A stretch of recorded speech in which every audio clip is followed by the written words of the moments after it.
आया बनारसी सेहरा बाला मलिया बन के बाग में। आया बनारसी सेहरा बाला मलिया बन के बाग में। मलिया बन के बाग में दुल्हवा मलिया बन के बाग में।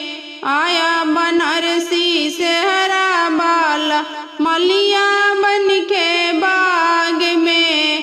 आया बनारसी सेहरा बाला मलिया बन के बाग में। बदन पर है कोट जैकेटवा टाई फैशनदार है। बदन पर है कोट जैकेटवा टाई लहरेदार है।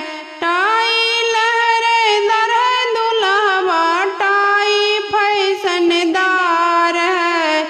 टाई लहरेदार है दुल्हवा टाई फैशनदार है।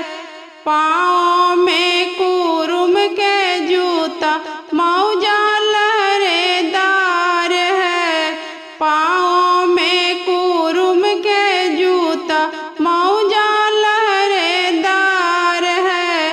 मौजा लहरेदार है दुल्हवा मौजा लहरेदार है।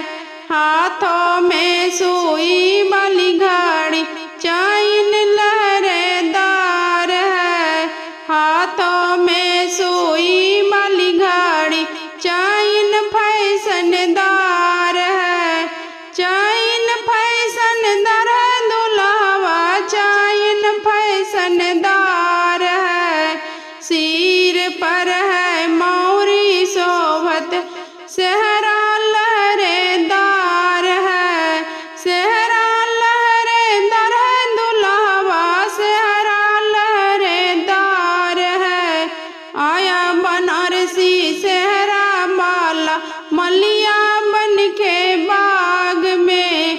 आया बनारसी सेहरा बाला मलिया बन के बाग में। मलिया बन के बाग में दुल्हवा मलिया बन के बाग में। आया बनारसी सेहरा बाला मलिया